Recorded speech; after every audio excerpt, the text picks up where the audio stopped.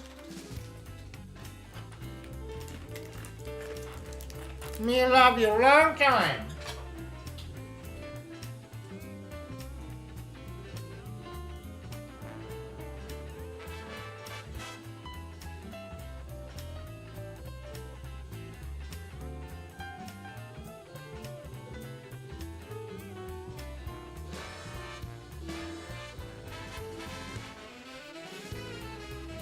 Butterball's gonna be doing dishes tonight.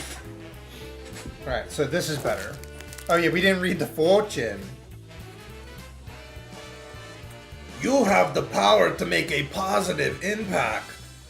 Lucky number 25, 48, 54, 51, 35, and 7. That's a lot of lucky numbers. You have the power to... Oh. You have the power to make positive impact. Cool, yo. Thank you. Here, let's eat the other one. Me love you long time. Oh, yeah.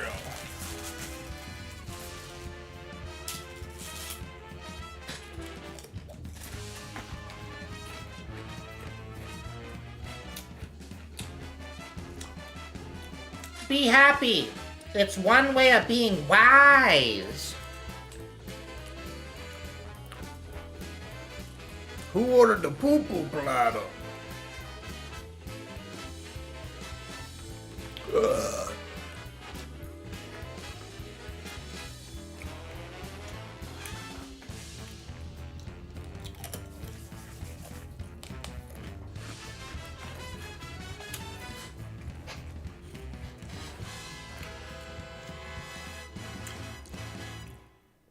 Oh yeah, shrimp, baby. How about that shrimp lo mein?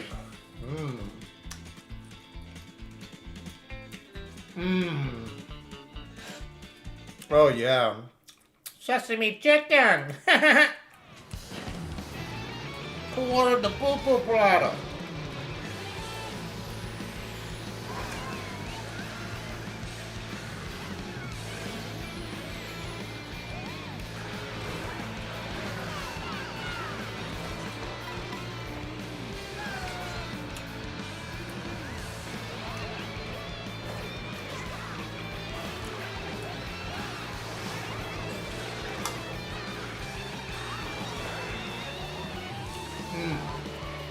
Oh yeah!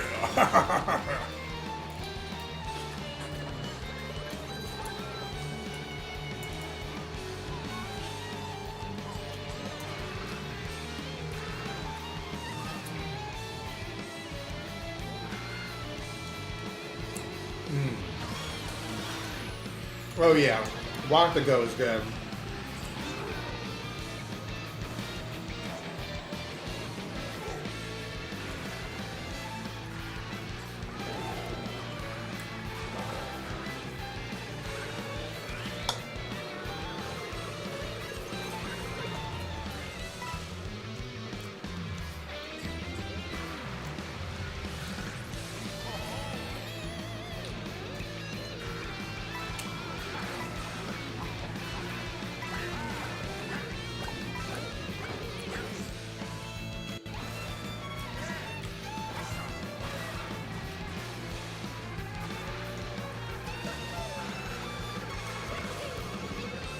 This was worth it.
Damn, it's good.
Be right back. Got more Chinese food.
Let's try to finish the dailies. We did all the weeklies.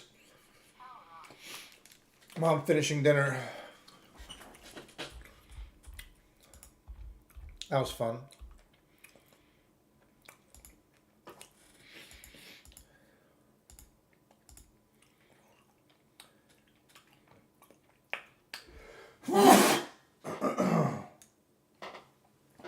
Gosh.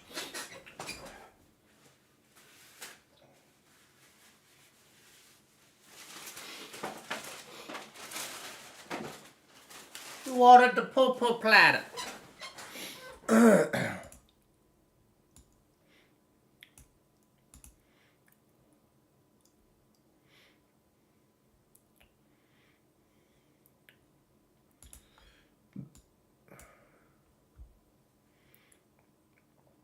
Okay, so, yep. Did I turn on the headphones? Let's see. Yep.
Match found.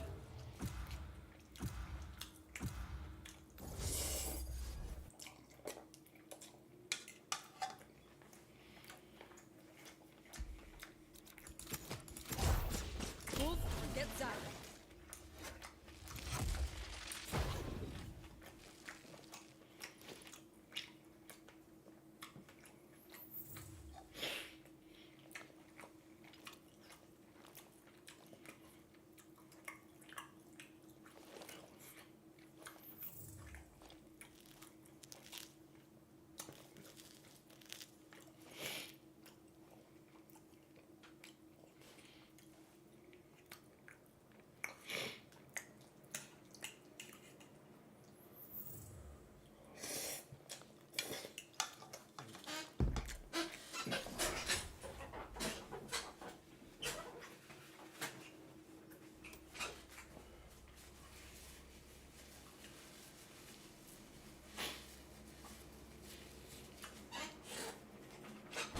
Spike rush.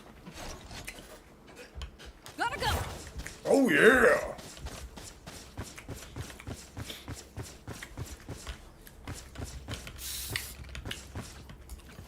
Go, go, go.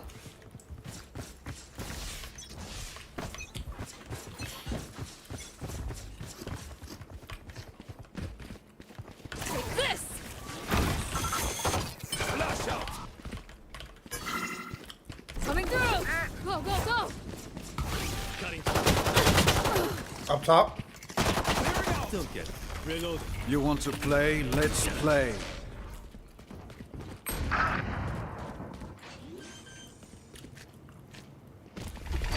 Blinding. Time to jump. Trevor. Reloading. Over here. Cutting through.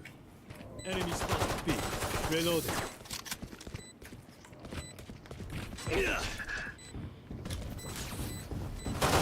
One enemy That's remaining. not ready.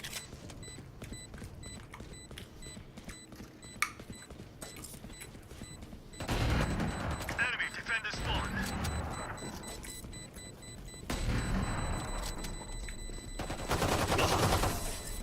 It's mine. Wow. My ult's ready. Gotta go. Who ordered the poo-poo platter?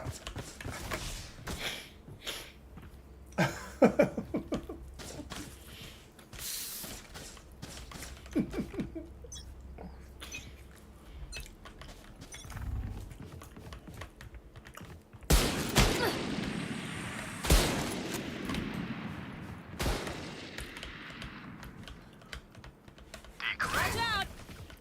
There. Nice. I'm out of here. I'll handle this. I'm out of here. Spike planted.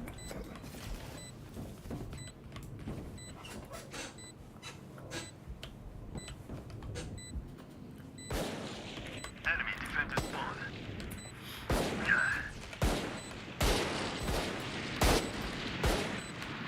This way.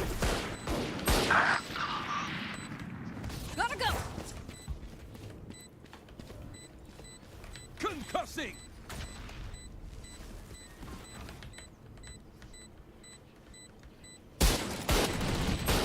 Last player standing. Guard it with your life.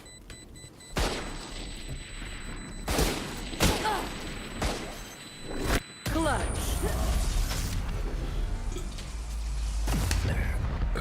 You did it! Last round before the I'm out of switch. here.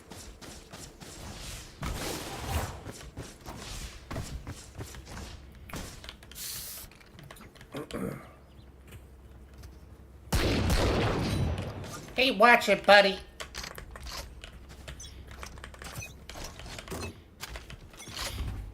Go, go, go.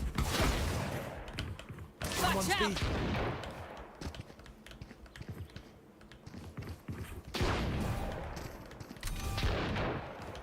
B. Decoy.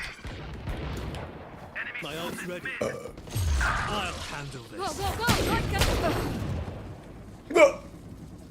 Okay. Last player I'm standing. back. You want to play? Let's play.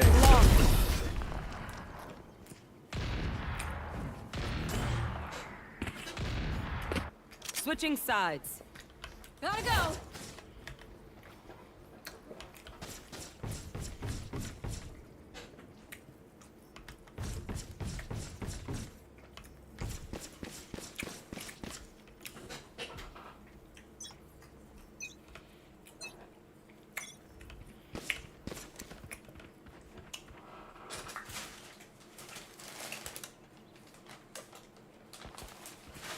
Enemy spotted mid. I'm out of here. I got enemies B. Bye, monsieur. Gotta go.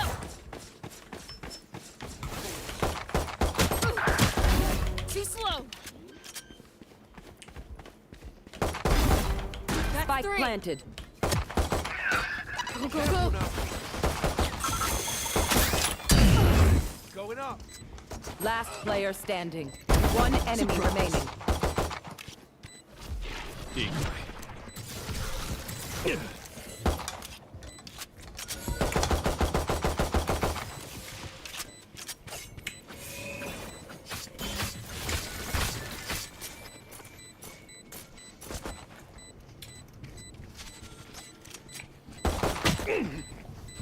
Wow.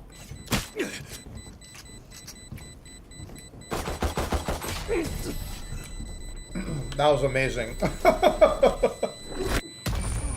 was amazing. I'm out of here. That was so good, man.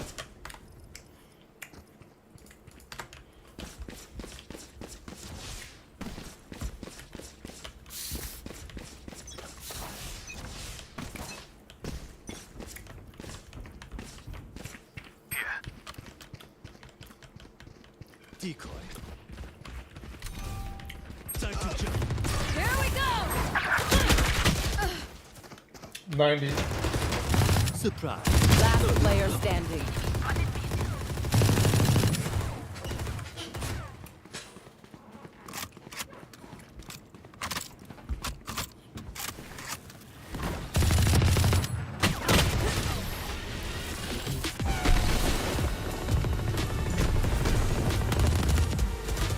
Match point.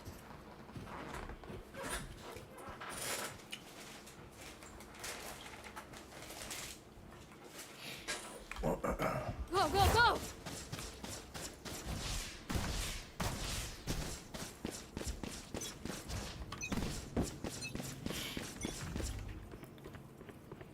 Shocking.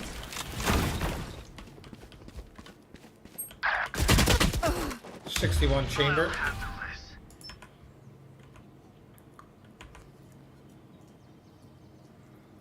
Fire in the hole. Sorry, bro. My ultimate's ready. Enemies mid.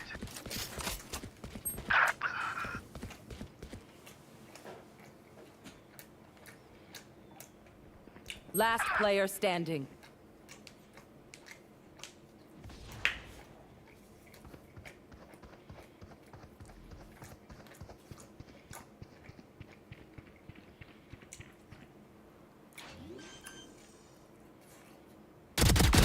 Nog om dig. 30 seconds left. One enemy You're remaining. nothing. My ult's ready. Blinding.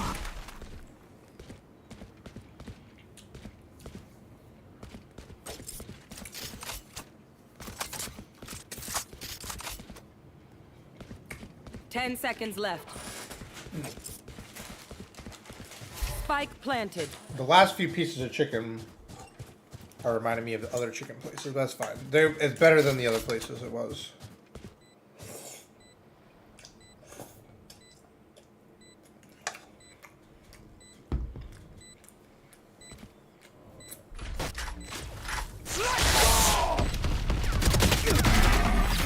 Wow, wow.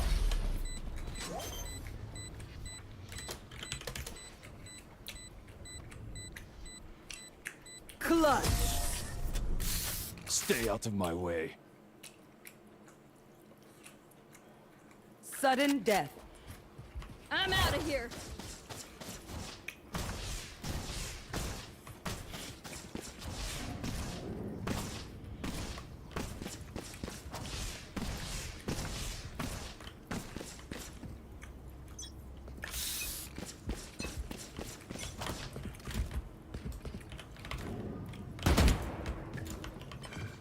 Take this. Flash out. Trevor. Fire in the hole. Gotta go. This way. My buzzer broke.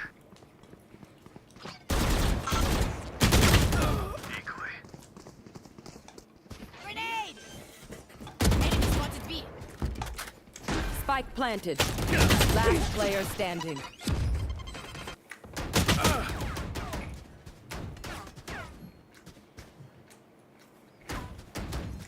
Flawless.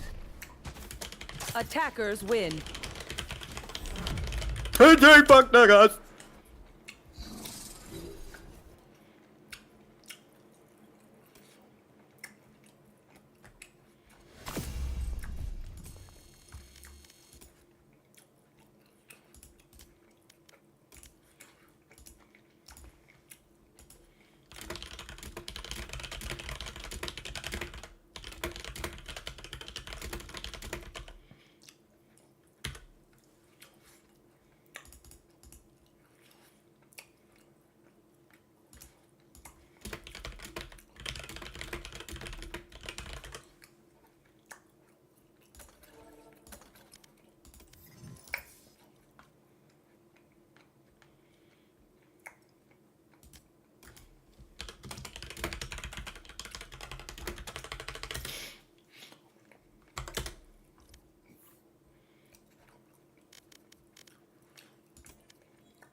How much experience do you get per match?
Match found.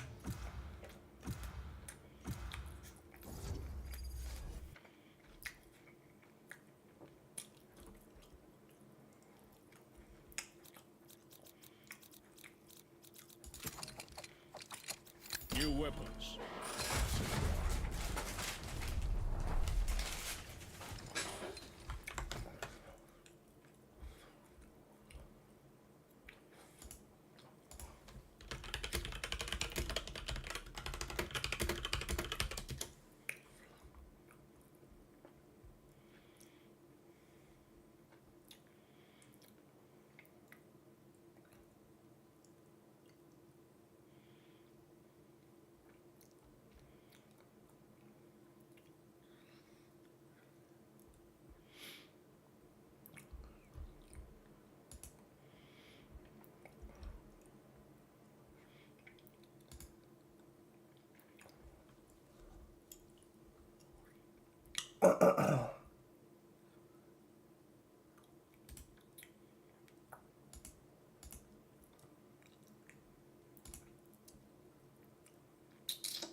Spike rush.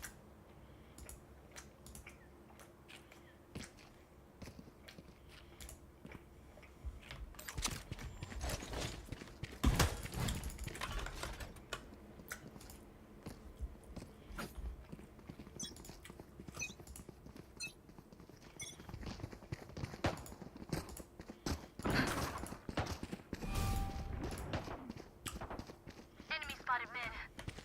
My ult's ready.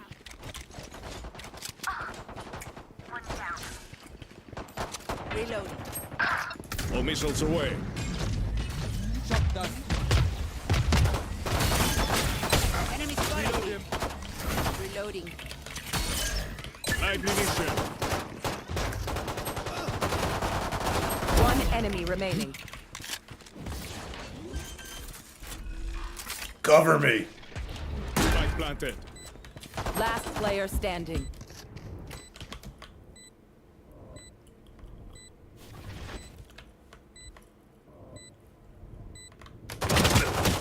Oh my gosh.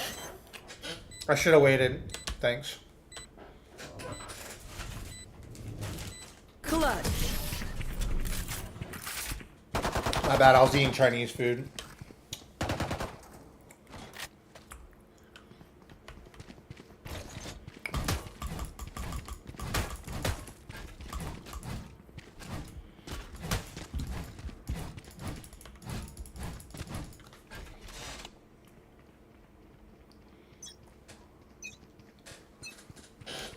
Blocking sight.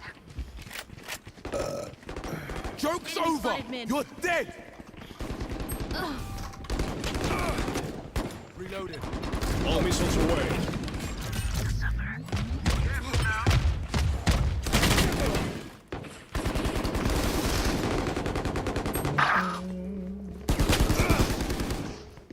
Last player standing.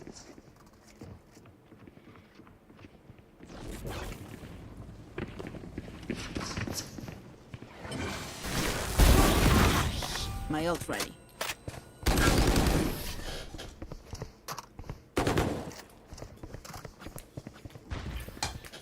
Last round in the half.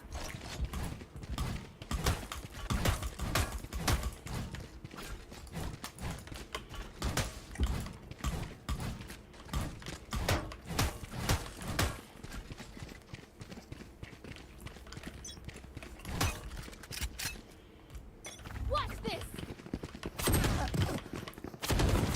Give me those back. All missiles away. Revealing area. Come on, let's go!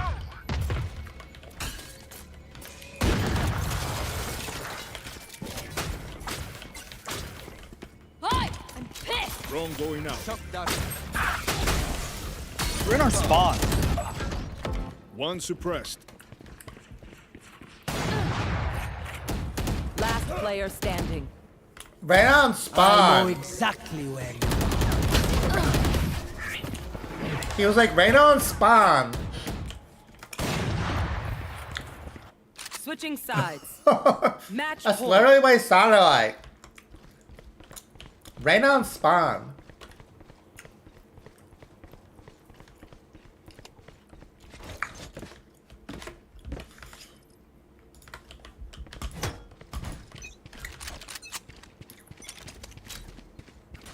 Locating targets.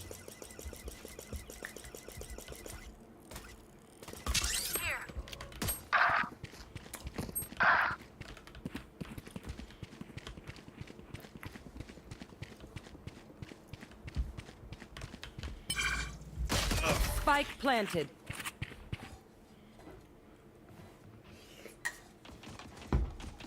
Enemy spotted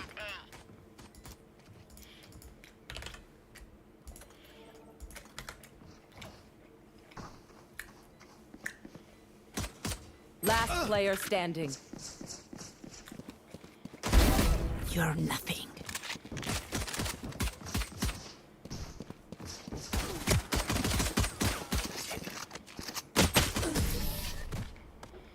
Attackers win.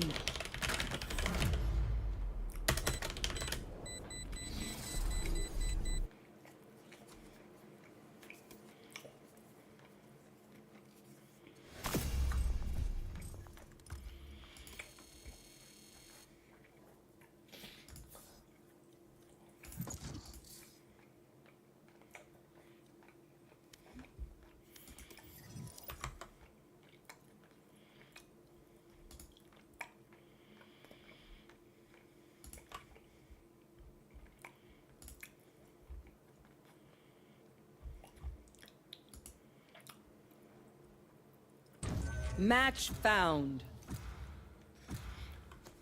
Right on spawn.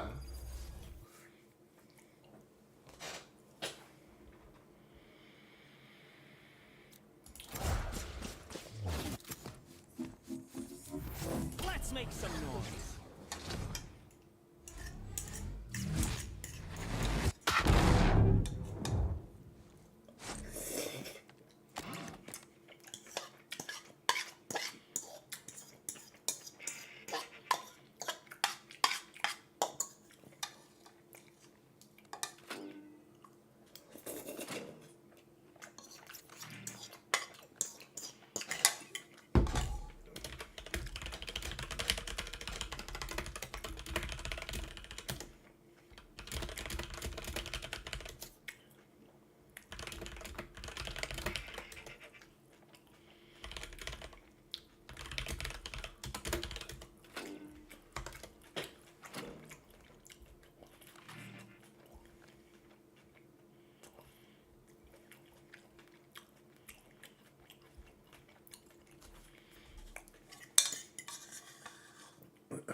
Spike rush.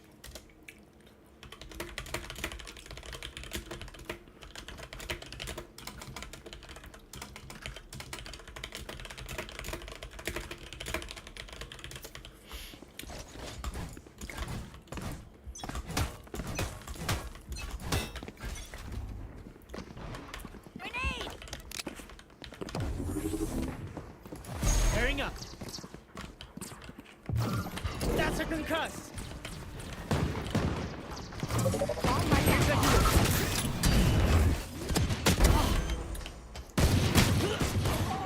Spike planted.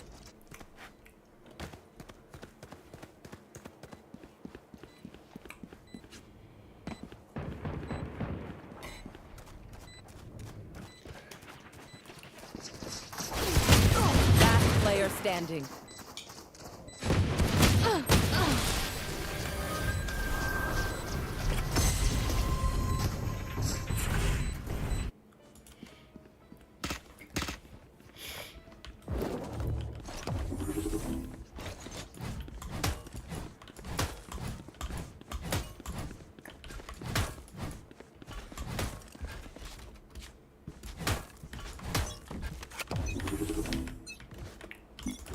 Pairing up.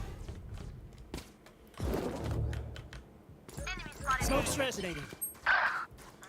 My ult is ready.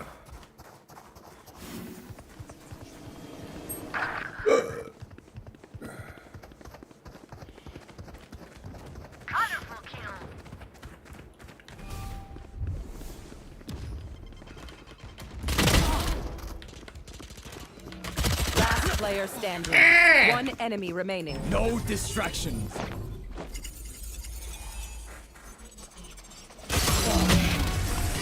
Oh yeah, baby! Last round before the switch. Thank you.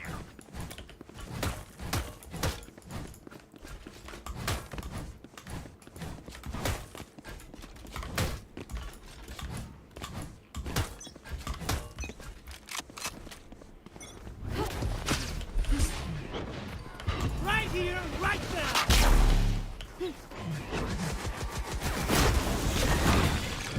Oh my! I literally did a perfect ult. Oh my god.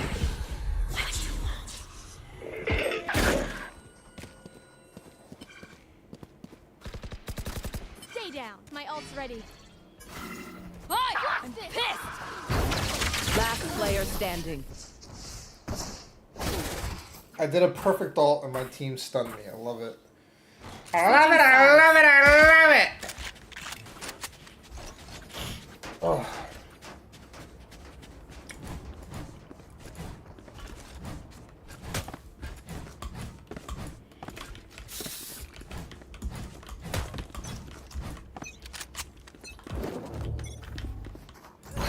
Smoke's up. Reloading. Reloading. My ult's ready. Blocking sight. Back left. Enemy spotted B.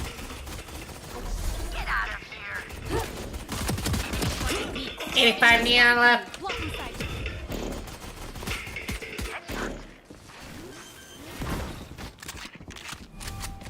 Light planted. For me. One enemy remaining. Last player standing.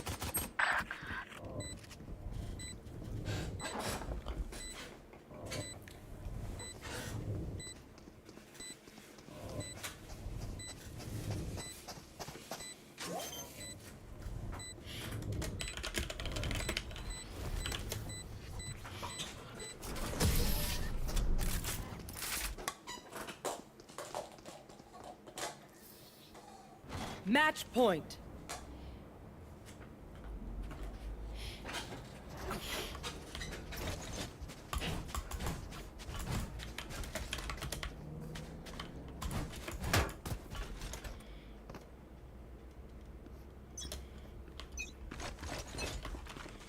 Watch this. Teaming up. Show me a target. I'm concussing.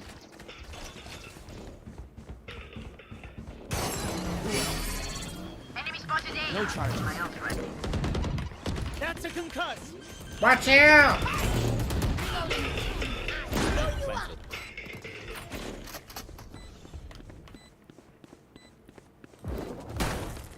Smoke's resonating.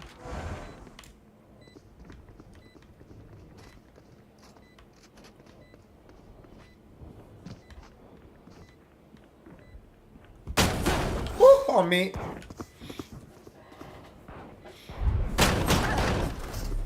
One enemy remaining.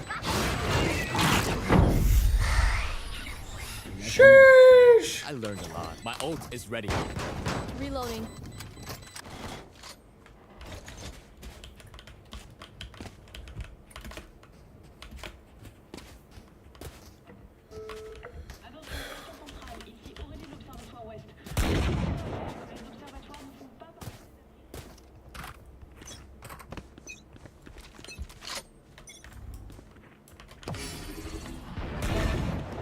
Multiple enemies mid. Enemy spotted A. Pairing up. No distraction. That's a concuss. I'm concussing. Smoke's up. Enemy spotted mid.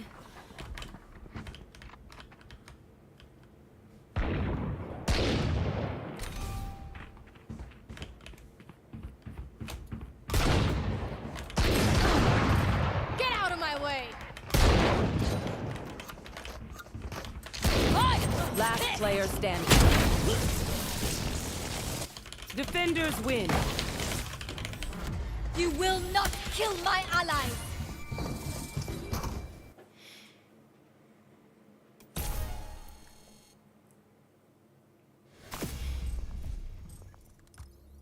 It's hard to play good with, like, I can't, I've been having shoulder issues, and yeah, I need the arm rest, but it's okay. I'm just trying to finish these stupid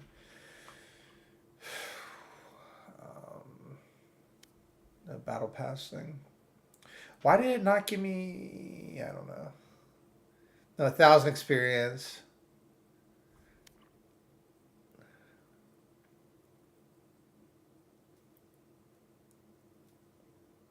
I see.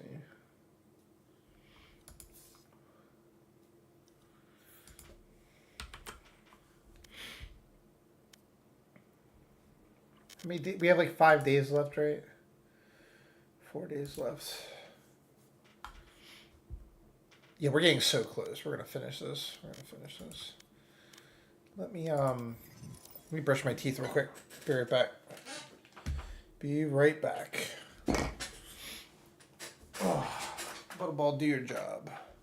Hello.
Match found.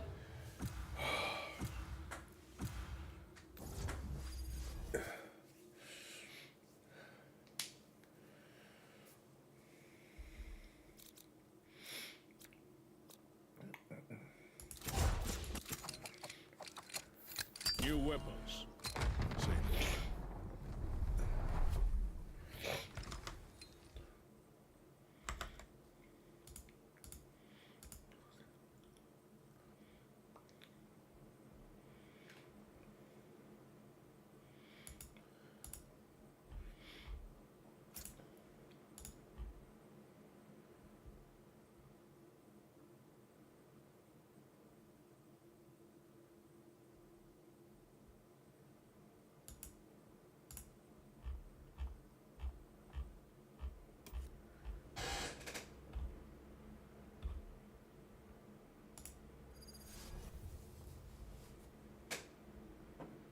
Spike rush.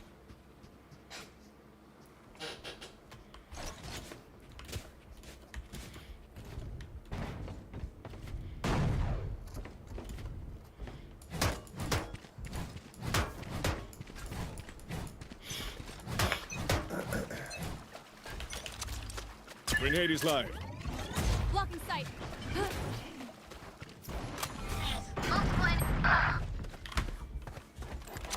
Get out of my way. All missiles away.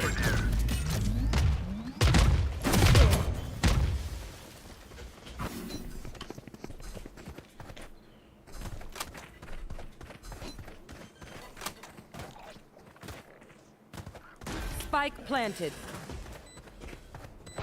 Have one of these. Enemy focused. Last player standing.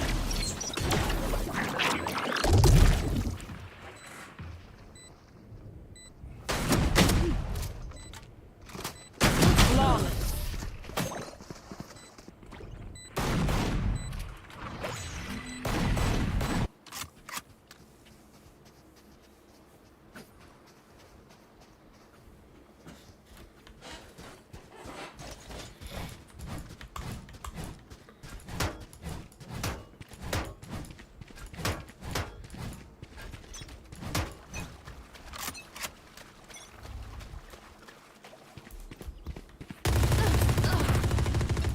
All missiles away.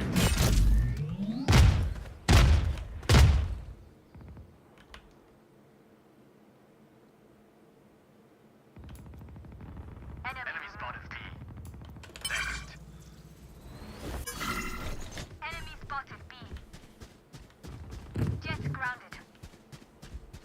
One enemy remaining. Wow.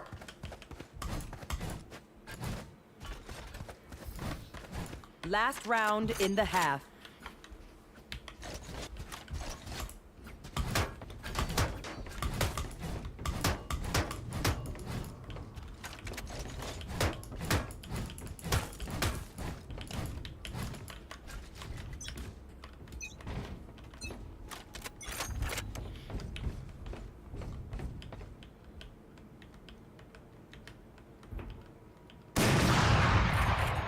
Enemy spotted me. Dead and buried.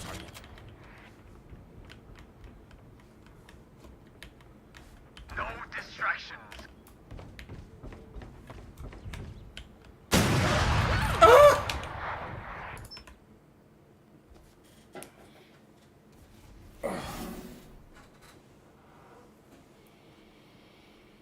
Oh, I'm sleepy. My The ult Chinese is food ready. was so good, but it made me sleepy. Yeah.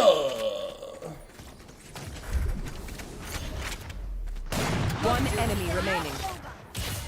No mistake 30 this time. seconds left.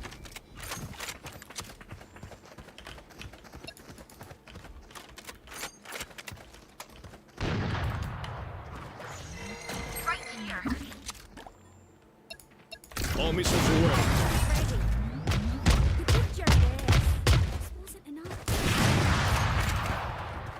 Switching sides.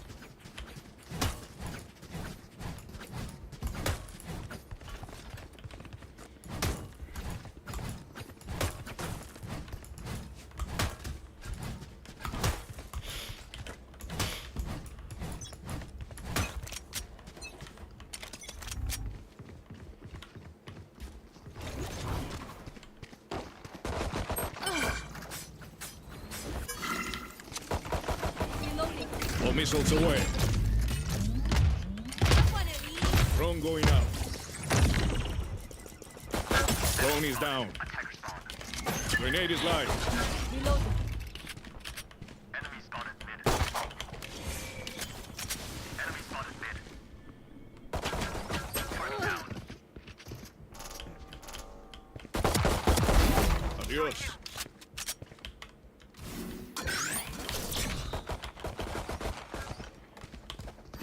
One enemy remaining.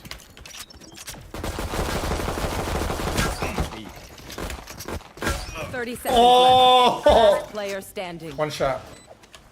B. Barrier created.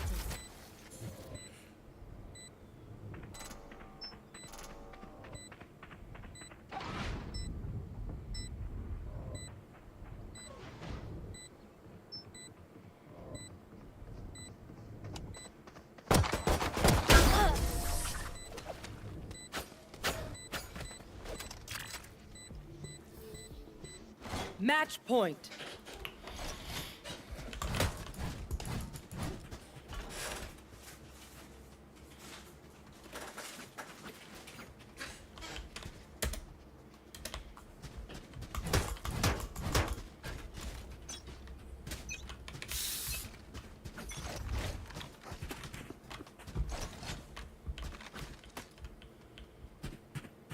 Focusing.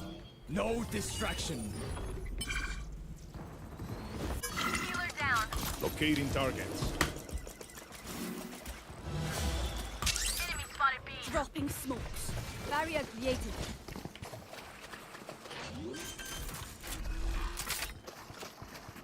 Spike planted. My ultimate is ready. Destabilizing. Enemy spotted mid.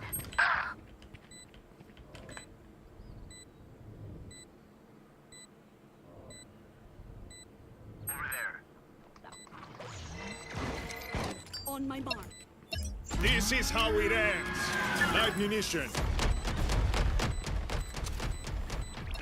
All missiles away. Echo's gone.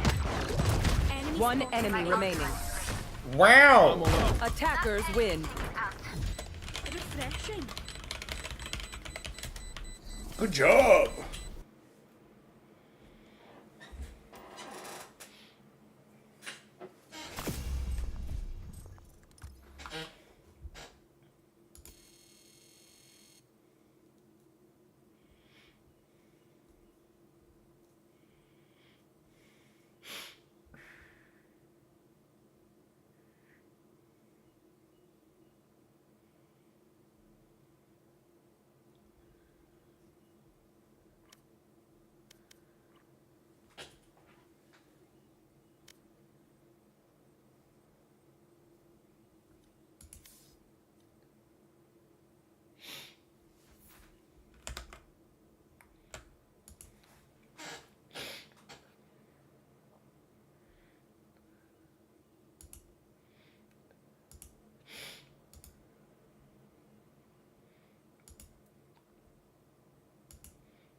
Wow, 1.6 thousand? What the heck?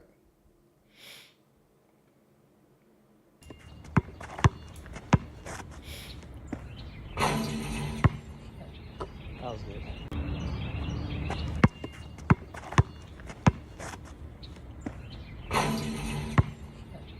That was good.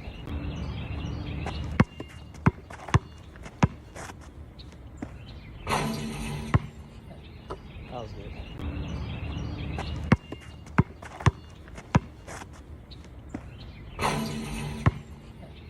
That was good.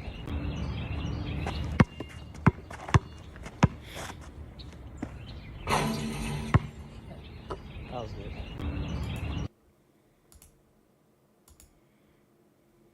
Ball, a new street baller emerges. Mamba mentality. Keep going, baby. You got this. Whoa! Hey.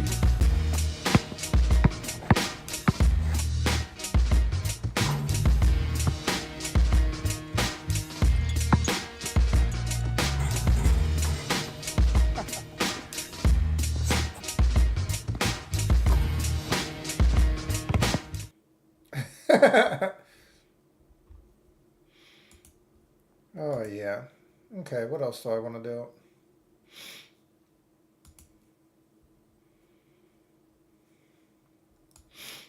Ugh.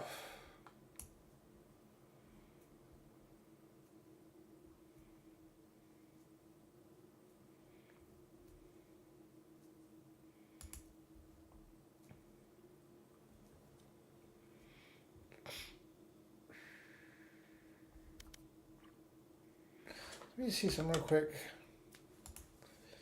Valorant.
This is one more.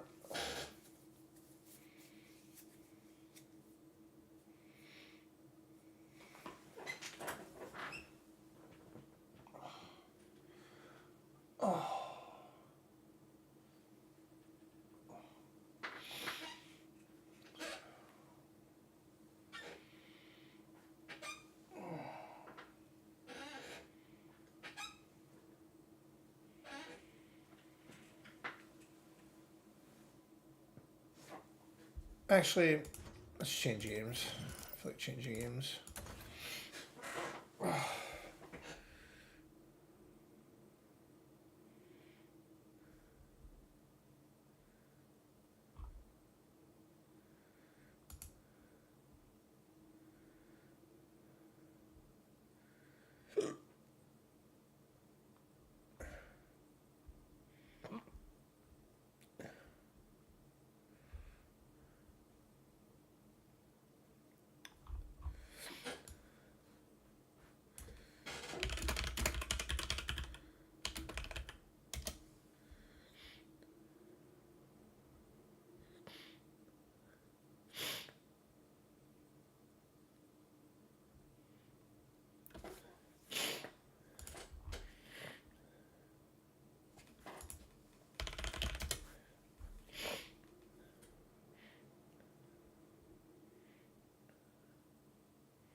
Okay.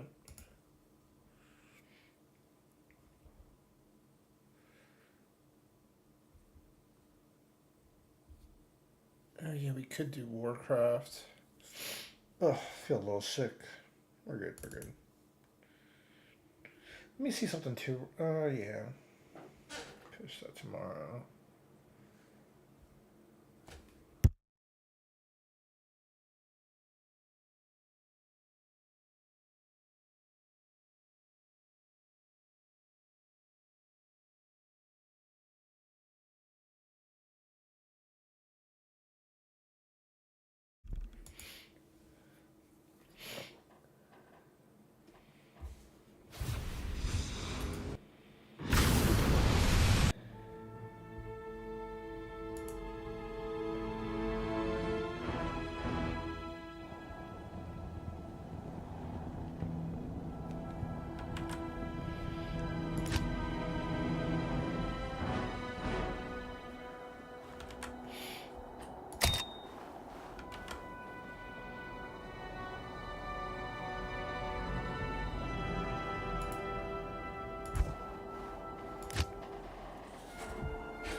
I am overburdened. I can't carry.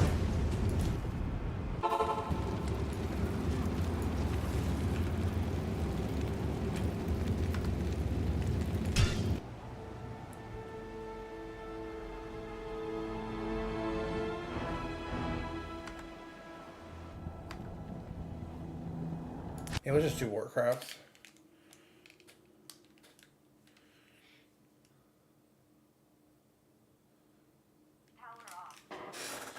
Oh, yeah.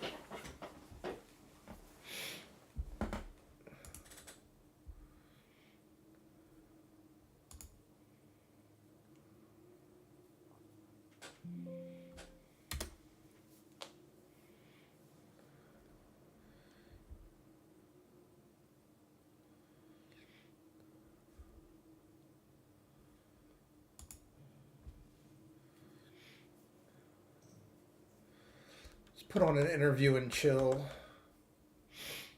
Let's see.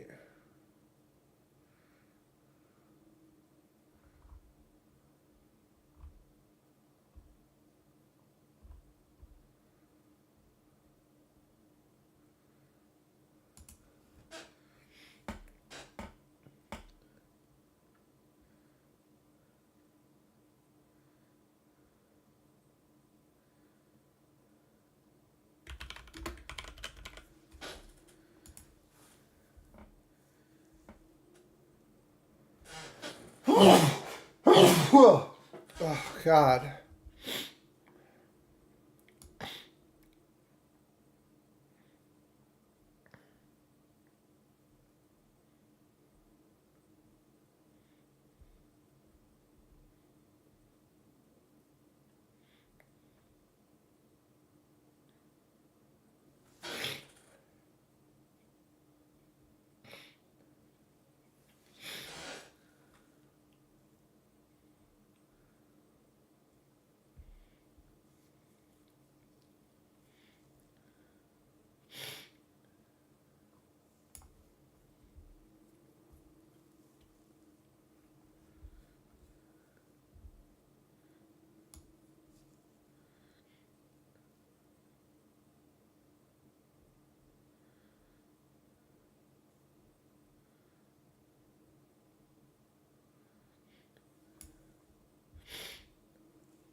How may I help?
Be careful.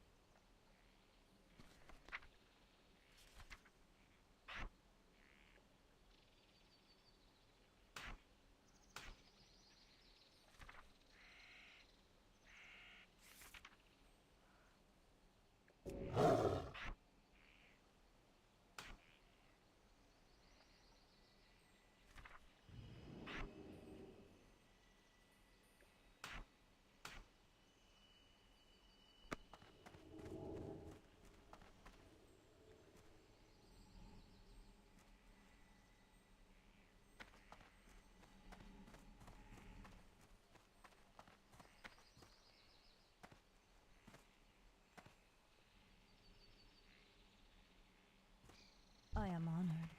Ishnu Allah. How may I help? What brings you here? Hello.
Greetings.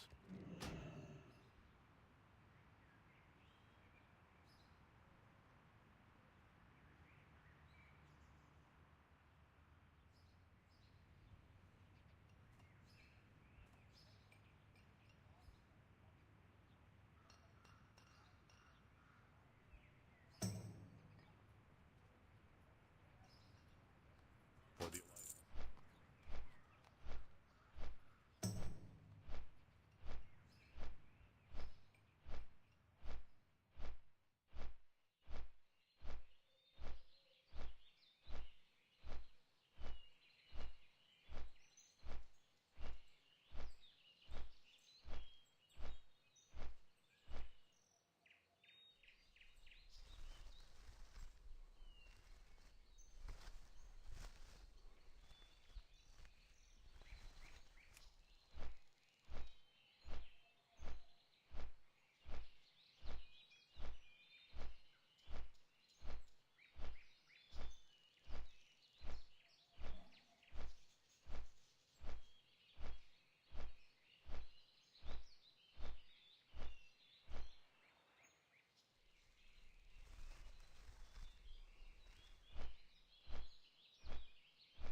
And so I therefore sat very, I did this in my mind, I ran that program in my mind many times, was very careful, got the program written up, typed in, a little bit of debugging, and that's actually also what earned me my Apple II.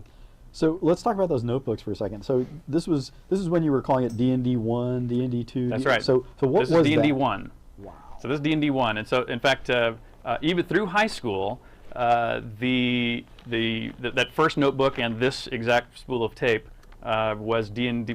Since I was playing D&D at the time, I just called it D&D 1.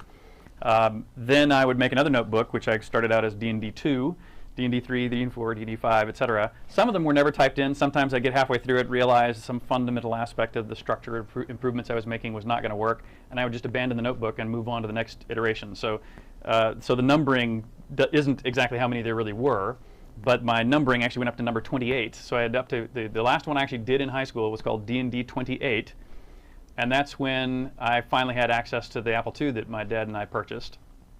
And as soon as I had the Apple II, suddenly there was a whole new aspect of real-time interaction that became possible. Because if you think about a teletype, this actually, surprisingly, this game looked a lot like Ultima. It had asterisks for walls, spaces for corridors, dollar signs for treasure. A capital letter meant, like a capital A was the giant ant. An X for a door, and a U for up ladder, D for down ladder, etc. And every time you'd make a move, you had to wait for about 40 seconds as it typed out the entire next scene. Then you would go north, and you have to wait. But otherwise, it was for alphanumeric graphics. But otherwise, it was still basically a tile graphic game like you might be more familiar with in the Ultima series. But as soon as I had access to the Apple II, the Apple II not only responded in real time with a video display, but there was a simple little game that I had seen. The very first simple game I saw was called Escape.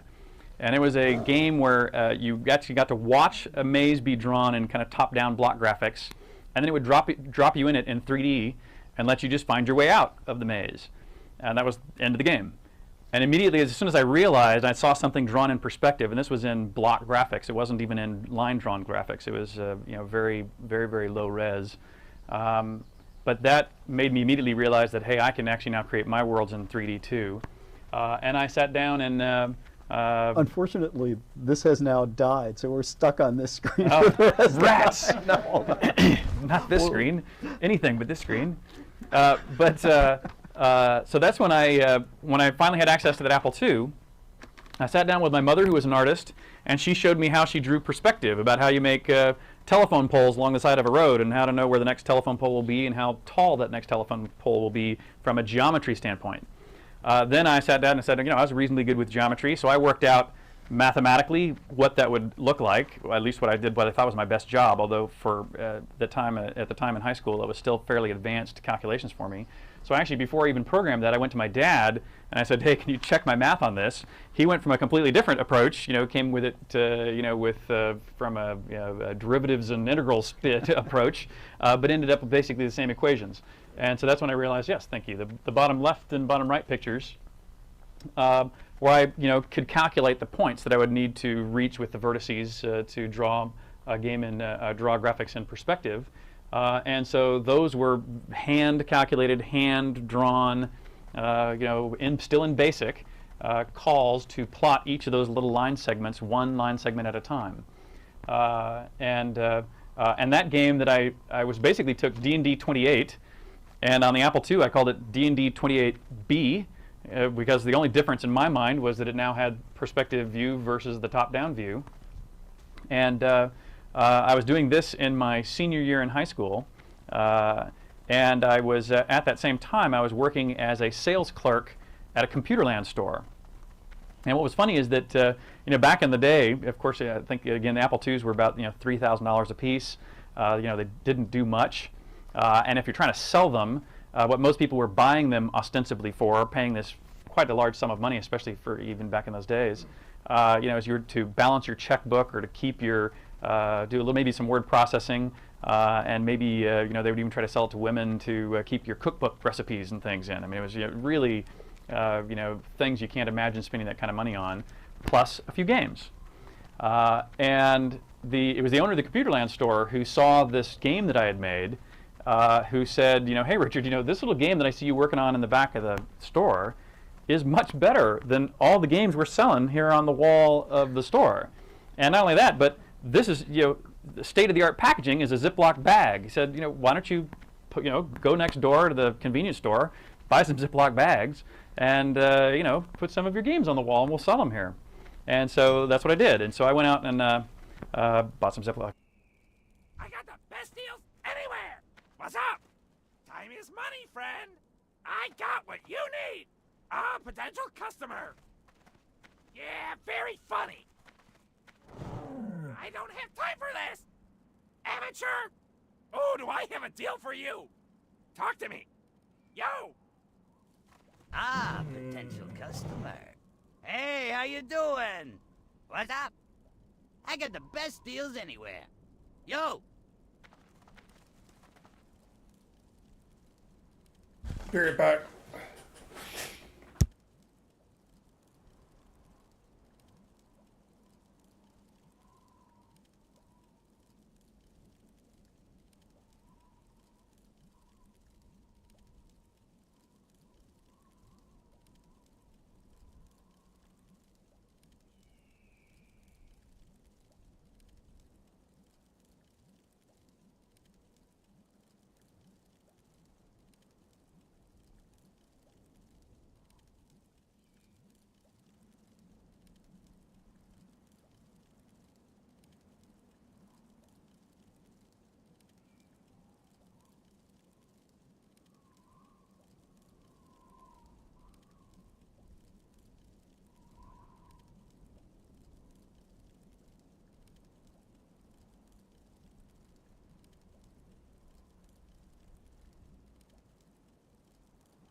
very funny.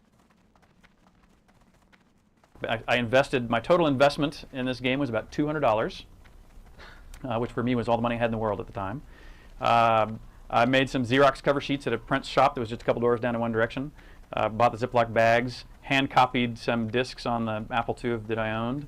Made this little instruction booklet that we stapled together in the kitchen of my mom's house. And we started hanging these on the pegboard at the Computerland store. And they sold very well.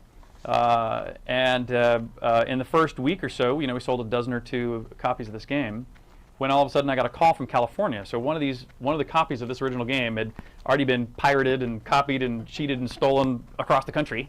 And never change. yeah. Piracy has been rampant since the beginning. And a publisher out in California, or a distributor in California, who was called California Pacific, called me up and said, "Hey, Richard, we'd really like to take your game and distribute it nationally." And so they flew me to California. I signed contracts, and they put it in a bigger Ziploc bag. I was charging $20 for mine. They charged $35 for their bigger Ziploc bag, but otherwise it's pretty much the same. When they distributed this nationally, this game sold about 30,000 copies. My royalties were about $5 per sale. And if you do that math, that's about $150,000 when I was still a senior in high school.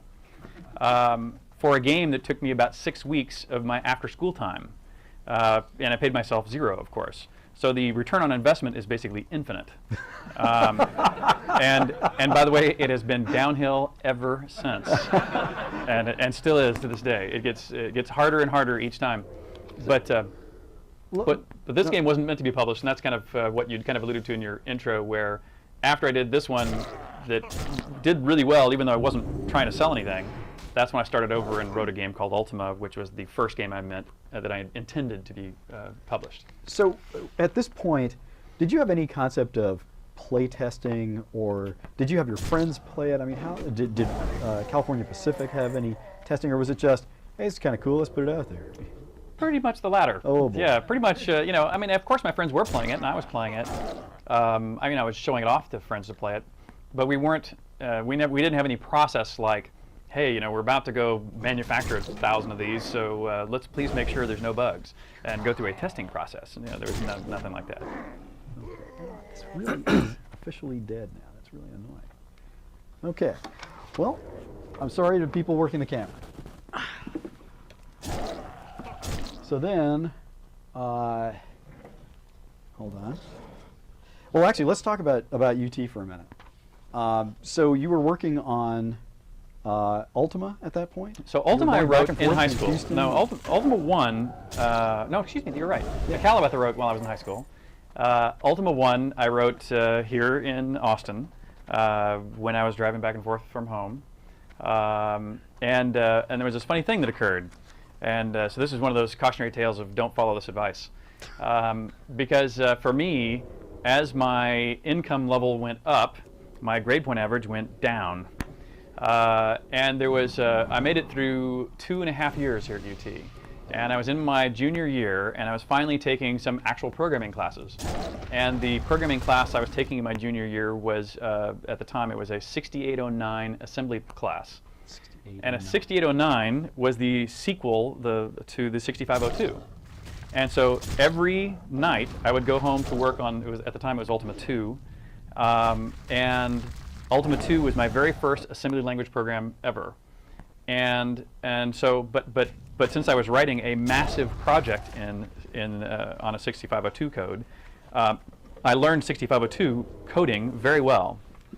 On the other hand, I would go to my 1 hour or a couple hours per week class, which was in 6809 assembly, which had extra instructions on this new processor. But I could never remember the extra instructions. And whenever I would be graded, I was always graded on how efficiently you would write the code that would include necessarily the more efficient instructions of the new processor. And so I would always write it basically in 6502 code, which would work fine, but not be optimal. And so I started flunking my 6809 class, even though I really could do the work quite well. And that was my kind of heads up that these two activities weren't compatible. And so it was actually a very, it sounds like an easy decision, but it was really a very difficult decision to drop out of school to go play games for a living. You know, and especially because, you know, in my family, I have a painfully overeducated family. You know, my dad was a professor at Stanford, has multiple doctorate degrees. My mother has her master's degree in art. My eldest brother is a medical doctor. My next older brother, who's my business partner, has multiple master's degrees. My younger sister has master's degrees, and I've dropped out of school to play games for a living. And so it was a tough call. But it was funny how the decision went, because it kind of became this family issue, you know, where we'd be at home talking about it, and I think it was pretty obvious to everybody in the family that these two goals were not compatible, and the financial success of Ultima 1, which was, you know, 5 to 10 times better already than Akalabeth was from a revenue standpoint, you know, so even I was already making, you know, many times more than my dad was making as an astronaut, and so everybody in the family was already going, well, hey, we get it. It's probably the right decision to go do this, you know, but surely it's going to be a windfall. Surely this industry won't last. Surely this will become, you know, this is some fluke that is allowing you to do this incredibly lucrative activity. And so when that goes away, you can go back to school, get a degree, get a real job. And that day has still never come. And probably won't. So how much of the ongoing Ultima lore was in place in these early games? I mean, did you have the companions, the British, the World of Britannia, and all those well-known towns? Was that part of this? No, you know, in fact, the earliest Ultimas really were an amalgamation of everything that I thought was cool in the few books that I'd read, the many movies I'd seen, or the few other games that I played, all thrown into one game. And it was pretty much anything, you know, I mean, you know, for example, if you look at Ultima 1, the world it takes place in is called Caesarea, which was my D&D world. In fact, it was literally, the map was my D&D world map that I'd been working on. Then I saw the movie Time Bandits. And Time Bandits had this really cool cloth map and this concept of time travel in it that I thought was really cool. And so if you look at Ultima 2, it's really got a lot of Time Bandits influence in it. That's where I got the cloth maps, that's where I got time travel, the moon gates, all that stuff really came from Time Bandits. Then for Ultima 3, I went back, and by the way, Ultima 2, because it had the concept of time travel, you have to have a context for time travel. And so you have to have a context for the past and the future, so Ultima 2 takes place on Earth. Because that way you at least understand there's dinosaurs in the past and there's spaceships in the future. But then when I got around to doing Ultima 3, which didn't include time travel, I went back to my D&D world of Caesarea. And it wasn't until Ultima 4 that I really sat down and kind of changed tactics a little bit, where, you know, when I wrote Akalabeth, of course, I had no idea I was going to sell a game at all. When I wrote Ultima 1, I had no idea there was going to be an Ultima 2. Each time, in fact, it was always the motivation to start these games over was really a introspective game designer thought. For example, you know, Akalabeth was like, Yahoo, I've got a personal computer that has graphics at all. Then the first Ultima was, wow, I can do a much better game if I write one that's intended for public consumption and actually has a goal to reach, which Akalabeth did not. Actually has a plot of any kind, or a goal or an aspiration. With Ultima 2, it was wow, I've written these first couple games in BASIC, but if I really want to do something that's more, if I want to make something more powerful or go beyond what I've already done, I really should learn assembly, and that's why I wrote Ultima 2 was to improve upon the first one by doing it in assembly. Then when I finished Ultima 2, I went, wow, now I actually know assembly. Now that I'm finished with this game, I've finally learned assembly. So if I scrap that and start over again completely from scratch with Ultima 3, I can do a much better game. So each Ultima really was a start over from scratch, purge all that I had done before, because I felt I was learning so quickly. And so there was really no connection between the very first few Ultimas up until 4. So, and all of this was you teaching yourself stuff. I mean, are you going to books, or are you reading, Antic magazine, or I mean, how are you actually learning all this stuff? No, at the very, very beginning. So back in the teletype days, there were magazines that I could type in programs on. I mean, if you look back at the early Byte magazines and some of these other magazines, there was often 1 or 2 page long programs you could type in to make something work. And so a lot of my very first programming was typing things in from magazines and seeing if they worked, and then seeing if they had typos in the magazine, or if you had a typo in putting it into the computer. But that's as close to formal training as I ever had, was typing in some early programs from magazines. Otherwise, completely self-taught. And I'm a little confused on the timeline. Was it Ultima 2? Was that the first time you actually worked with a team? At what point did you start saying, hey, I need to bring some other people in to help me out? For the most part, all the way up through 4 was a solo work. The only exception to that is that on Ultima 1, which is the first time I did tile graphics, the whole game is in BASIC, except a subroutine which copies a chunk of memory onto the screen to make a tile show up on the screen. And since that was something that needed to be in assembly, and I didn't know how to write assembly, and so I had a friend of mine who worked at that same Computerland store, a guy named Ken Arnold, who did know assembly, and so he wrote a very short subroutine for me that I could call to copy a tile onto the screen. But other than that assistance, all the way up through 4 was a completely solo endeavor. But somewhere in there, your brother got involved in your business, and you moved to New England. What was the series of events that led to that? Yeah, so if you go back, to the earliest days, Calibut there, Calibut, in fact, these two big Ziploc bags, these were distributed by that first publisher I described called California Pacific. Well, California Pacific was a prime example of a 1980s computer game distributor. As you might have garnered from some of the numbers I already described that was coming in through these products, this was what could easily be described as a free money era, which has a dark side associated with it from a business standpoint, which is that means that a lot of really dumb people can get into this business and still make money. And a lot of these California publishers who were this first wave of publishers were not only terrible business people, but they also tended to be frank and honest, tended to be heavy drug users, I will say. And in particular, this company basically put themselves out of business by, they kept the vast majority of the money from the sales of my games, and then squandered it, including on massive volumes of drugs for the key staff out there in California, and so basically, even though I gave them 2 games which were bestsellers in their day, they went out of business, and they went out of business owing me a substantial chunk of money. And so then I went to a second publisher. Second publisher also was heavily involved in a variety of extracurricular activities, including lots of drugs. Also ran out of money, also quit paying me, and that's when I went to my brother Robert, who was just finishing up his second master's degree, and in fact his second master's degree was in engineering economic systems, and he had been studying investments in the entertainment software business. So he'd been reading the business plans of these companies who were going out of business owing me money, and I would lean on my brother and say, Robert, can you help me try to collect from these bozos who are ripping me off? And every time he would go out there and we'd try to put the squeeze on them, and then they'd fold and go out of business, and it never worked. So he actually never helped me collect a penny. Wow. But by going through that process, he eventually actually approached me and said, Richard, business and off. And every time he would go out there and we'd try to put the squeeze on them, and then they'd fold and go out of business, and it never worked. So he actually never helped me collect a penny. Wow. But by going through that process, he eventually actually approached me and said, Richard, I know the industry you're in very well now from studying it. Plus, you've invited me in to try to squeeze these guys to get some money out of these bozos who A, don't know business, and B, are stupid enough to squander their money, squander your money. And he said, look, why don't we go into business together? At the very least, I won't squander your money, and I will pay you for everything I sell.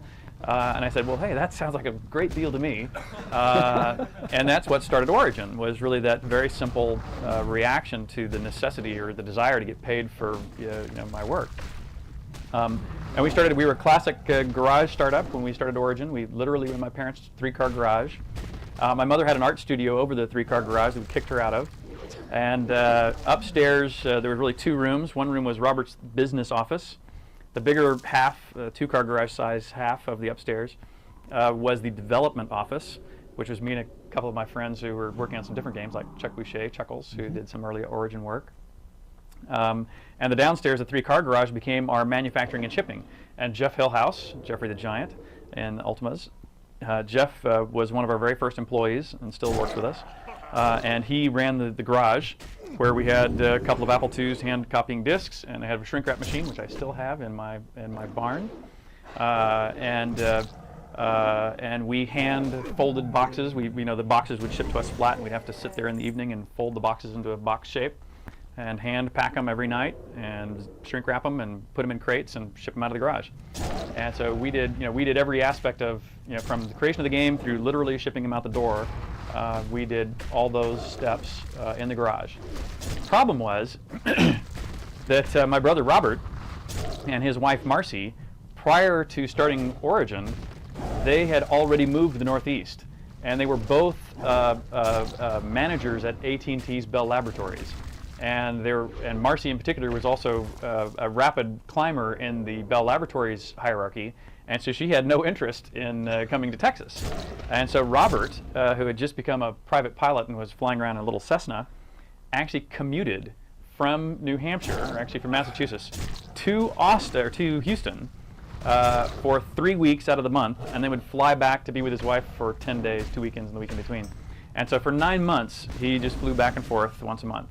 And that got pretty old for them. And so it was actually Robert that said, "Hey guys, will you please have pity on me, and would you guys come to the Northeast for a while?" Robert, he just flew back and forth once a month. And that got pretty old for 3 weeks out of the month, and then would fly back to be with his wife there to Houston for 3 weeks out of the month, and then would fly back to be with his wife for 10 days, 2 weeks. Who had just become a private pilot and was flying around in a little Cessna, actually commuted from New Hampshire, or actually from Massachusetts, to Houston for 3 weeks out of the month, and then would fly back to be with his wife for 10 days, 2 weekends, and the week in between. And so for 9 months, and then would fly back to be with his wife for 10 days, 2 weekends, and the week in between. And so for 9 months, he just flew back and forth once a month. And that got between for 3 weeks out of the month, and then would fly back to be with his wife for 10 days, 2 weekends, and the week in between. And so for 9 months, he just flew back and forth once a month. And that got pretty old for them. And so it was actually Robert that said, "Hey guys, will you please have pity on me, and would you guys come to the Northeast for a while, so I don't have to fly back and forth this whole time." And we were, young, footloose, fancy-free.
We all moved to the frozen wastelands of New England, as I think of it.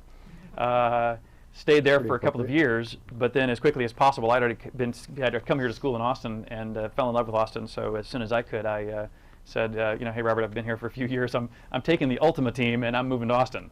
And once we moved to Austin, slowly the rest of the company came down here too. But the business offices stayed in New Hampshire for a while. At least a year, maybe two. Yeah. Because in fact, what moved down first was literally just my Ultima development team. But what we discovered when we moved down here was that there were lots of computer game companies already on the West Coast. There were a handful in the Northeast, but there had been no development companies really anywhere in Texas, much less any surrounding states. And so when I opened the Austin Origin office, immediately we discovered this amazing amount of people who were interested in being in this business here in this town. And since we were the only company within 1,000 miles to even consider, people literally just started showing up on our doorstep, including Chris Roberts of Wing Commander fame, and all of the other early folks. I could even argue yourself, because you were here. I mean, it was really location.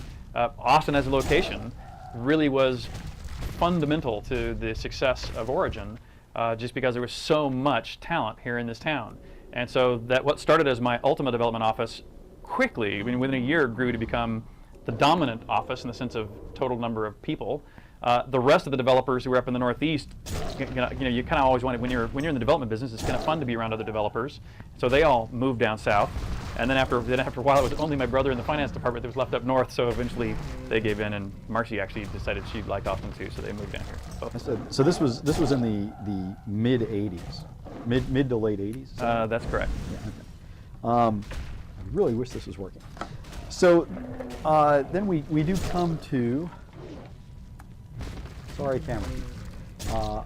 Ultima 3 and perhaps most important, Ultima 4. As I said earlier, this really was the game that convinced me. Just as a player, I'm playing Pools of Radiance, and Hills Far, and the other stuff that is happening up at SSI. I'm playing your early competitors, and all of a sudden, out of the blue comes this. I mean, to be honest, I hadn't played Ultimas 1, 2, and 3, but this game, it was more than killing monsters. It had a point of view. It was about something. How the heck did that happen? Yeah, this is a very interesting time for me too. If you think about these earlier Ultimas, I describe them as really learning how to program or learning how to assemble a game. But the storylines, the plots, so to speak, the plots in quotes for these games, were the same as most every other game, which was something you alluded to earlier. It's your job is to kill the bad guy, because you're told the instructions. The bad guy sits and waits for you in the final level. The bad guy doesn't do anything to be worthy of being considered being the bad guy. And in fact, you, the player, kind of pillage and plunder your way until you become powerful enough to go kill him. And that's what my games were too. Kill the wizard. Kill the evil wizard.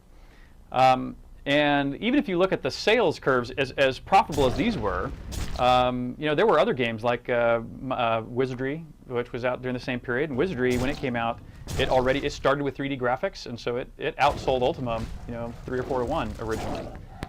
But there was something interesting that occurred. Those games, after say Wizardry sold really well, they made a sequel using the same game engine. And so the people who wanted to play the sequel tended to be a subset of the people who bought and enjoyed the first game. And so their sequels sold less than their originals. Whereas each Ultima, I was rewriting from scratch, and I was bettering it in every way I possibly knew how, really just as a personal mission. I wasn't thinking about it from a sales standpoint. But the side effect was that each Ultima was doubling or tripling or quadrupling the sales of its predecessor.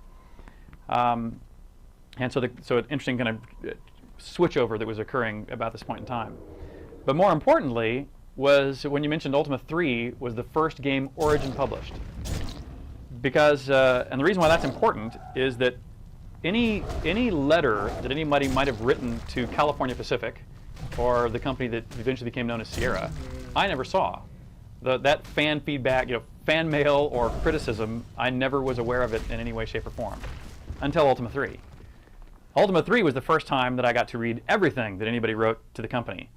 And by the way, if you ever receive or send fan mail, here is the architecture of a mail that you always receive, and they are universally this way.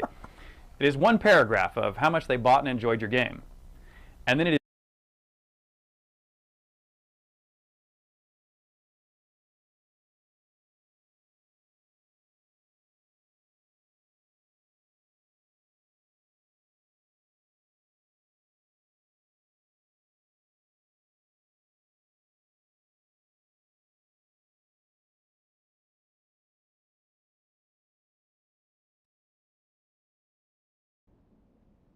pages of here's what you did wrong.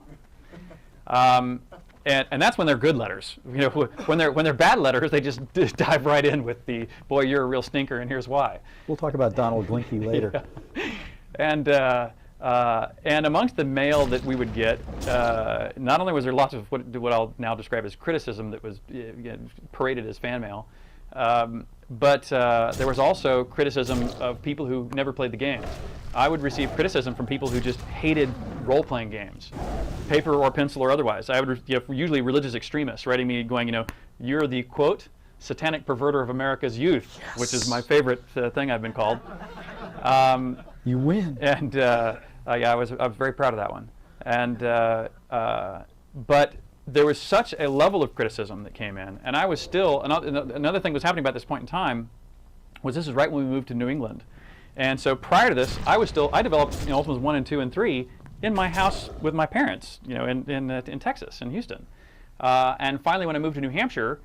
Not only was I living on my own, but I bought a house, I bought a car, I bought stereo equipment, got robbed. You're doing a variety of things which I'll call maturing. Plus, you're starting to receive, critical fan mail as well as attack mail, and so it's a time of what I'll call great introspection. It was a time where I sat back and said, "Wow, to what degree do I agree with any of this? To what degree, how do I internalize this?" On the one hand, I'm kind of proud that people called me the satanic perverter of America's youth in a kind of weird way. But on the other hand, that really wasn't what I was intending. In fact, so I would at least sit back and think, why do people think that? Why do they say that? Because I don't think fantasy is evil. But why don't I think that? And how could somebody get that impression? And what can I do in my fantasies to make sure no one can have that impression? Because that wasn't what I was trying to do. And then I thought of, creating a game where the bad guys, instead of sitting around and waiting for you, the bad guys were active and actually doing evil in the game while you were in the game, and you could see it, and therefore they were worthy of you considering them as the adversary, and the NPCs you would run into would correctly articulate that, hey, this is what this bad guy's doing just now while you in front of your face to make them your worthy adversary. And simultaneously, I thought, you, the player, as opposed to killing all the NPCs, which I was learning everybody was doing, because it was the fastest way to advance was to kill all the good guys. I said, well, I don't want people to be killing the good guys. I want to make, if they do, I'm going to still let them, but I'm going to make them. The complexity of another human being and the subtle.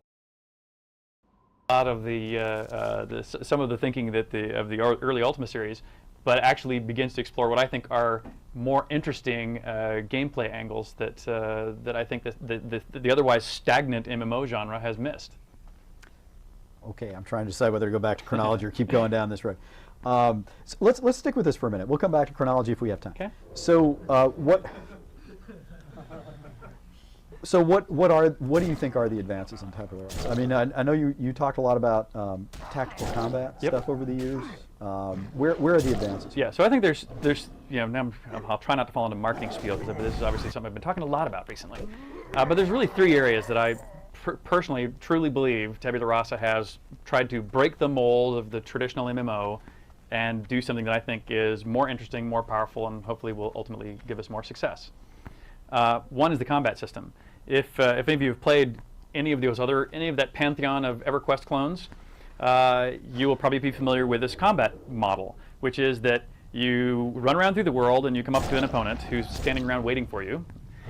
You click on them, you now have them highlighted, and now you, instead of looking at the 3D world at all, instead of being immersed in the reality of the game, you ignore that, and instead you look at your shortcut bar, where you go sword swing, fireball, fireball, healing potion. And you do your little series of commands that does the maximum damage over time until one of you or the opponent is dead, as you play this kind of turn-based whack-a-mole until one of you is dead. And then, by the way, if you just back up 100 yards, that same creature will fade right back in, right where it was, and to wait for the next person to come and farm them for their XP. And you go run back to town to wash, rinse, and repeat. And I personally don't find that to be particularly great gameplay. I use the word pathetic, actually. Yeah, so that was the first thing we decided to really shake up in Tabula Rasa. So what we did is we said, look, we want people to be more immersed in what's going on. And while I enjoy role-playing personally over a first-person shooter, because I'm not skilled enough to be really good at a first-person shooter, my dexterity is not good enough.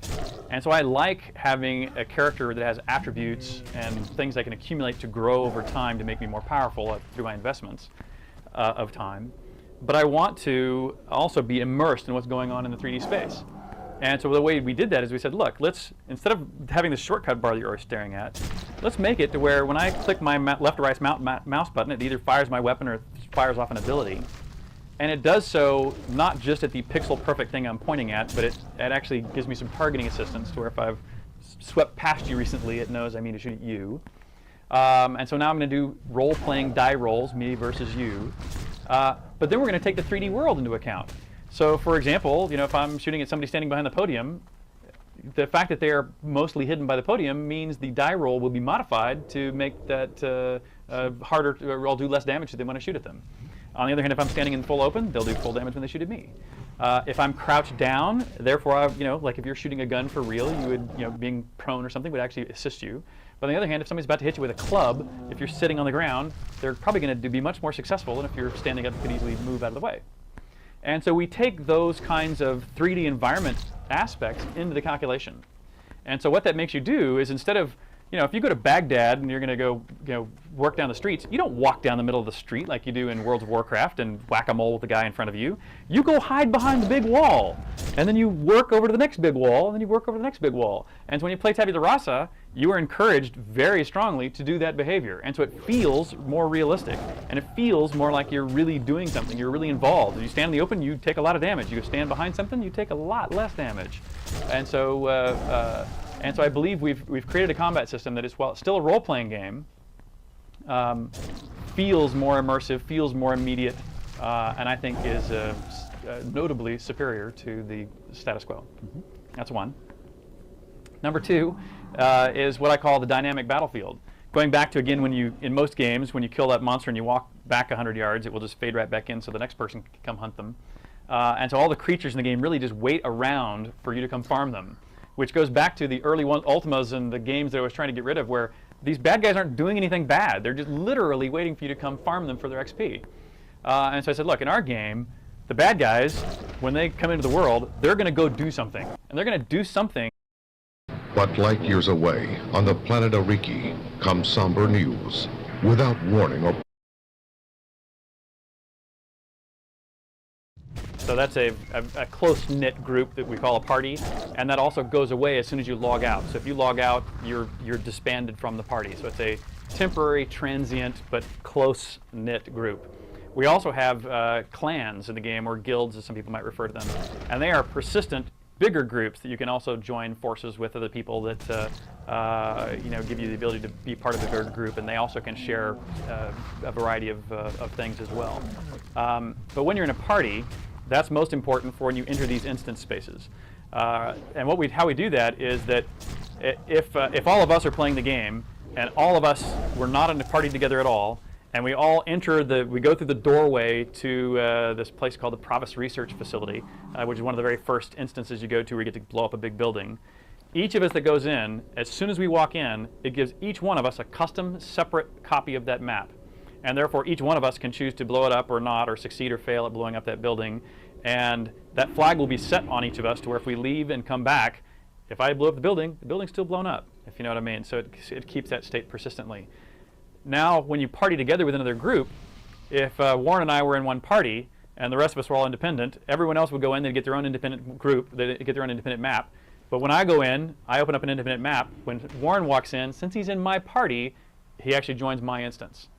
When we set up the instance, since we already know who your party members are, at that time when the first person enters and it opens up that map, it scans every party member to determine what I'll call the least common denominator of the group is to set up the map. So that, for example, if Warren had never been to that map, but